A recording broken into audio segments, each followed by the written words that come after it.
Thank you for being here.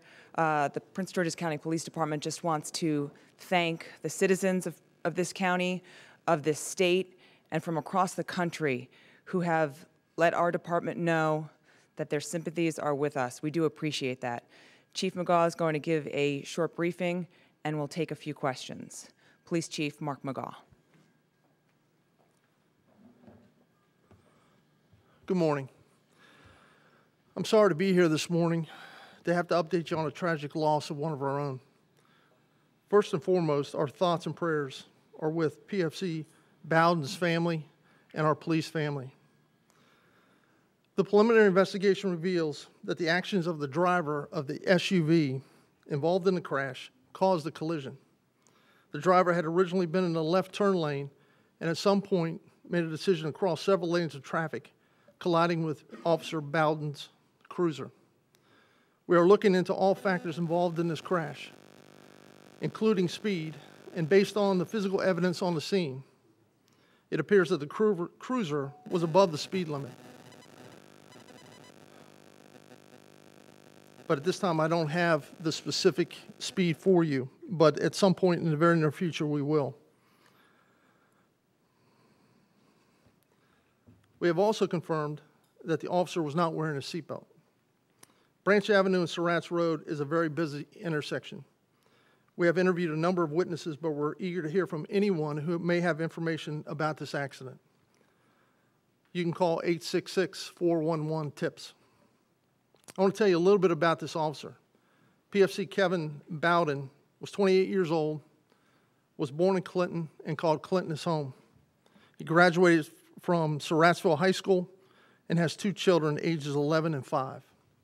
Officer Bowden worked at District 4 for 6 years. He was loved by his community and this department, who is forever indebted to his service. I want to personally thank this department for what they do every day, putting their life on the line to protect our county. Charges are pending against the driver of the SUV. The woman remains hospitalized with non-life-threatening injuries. We have been in touch with the state's attorney's office early this morning, and they have been briefed on this case. Routine toxicology tests have been conducted, and we do not have the results of those tests at this point. Good. At this point, we can take a few questions. Suzanne? Chief, could you address the issue of you've had 2 fatalities involving 2 officers while driving police cruisers, both of them not wearing seatbelts. Could you address your level of concern about that issue? I'm very concerned about that issue, and that's a concern of all law enforcement across this country. One of the things that we are partnering with Johns Hopkins University and also the state Maryland Chiefs of Police Association and the State Highway Administration is to pilot a program, a traffic safety program, not only for the community, but also internally. It's something that has plagued law enforcement across the country, and it concerns me deeply. Chief, is there a standing order in the department right now about wearing seatbelts while a cruiser is moving? Yes, sir.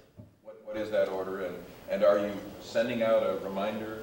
Yes, sir. And ever since the tragic event around PFC Mourns' death, we've been doing that consistently as far as pushing out information in reference to traffic safety.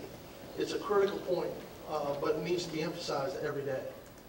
The general order is very clear that anytime the vehicle is in motion, the seatbelt has to be in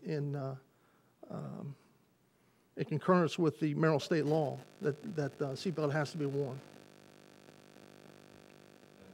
Is a specific order going out at roll call, or you tell us how are you getting it? How are you getting the word out now? Yeah, absolutely. Again, we have a bigger program that we should probably by December 1st roll out department-wide in reference to traffic safety. But since PFC Morris's death, traffic safety at roll calls to the command staff to reinforce every day to our rank and file, to the officers that are out running calls, that this is a critical piece that we can control, frankly. There's so many things in this profession that you just cannot control. We have to control the things we can, and wearing a seatbelt is certainly one of those. Any other questions? You mentioned the charges are pending against the woman driver of the SUV. What are those charges? I don't know yet. This investigation is 20 hours old. The state's attorney was briefed this morning in reference to where we are with the investigation. Once the investigation is completed, all that information will be given to the state's attorney for her consideration for charges. And the officer was off duty. Do you know where he was headed or what he was doing that day? No, he was off duty. I don't know. He lives in that area, so it was not unreasonable for him to be where he was. This is the third fatality in a crash in the last 3 years, I guess, for you guys. How do you deal with this? How do you cope with it? Well, every loss of life is tragic. And like I said earlier, there's so many things in this profession that you just cannot control.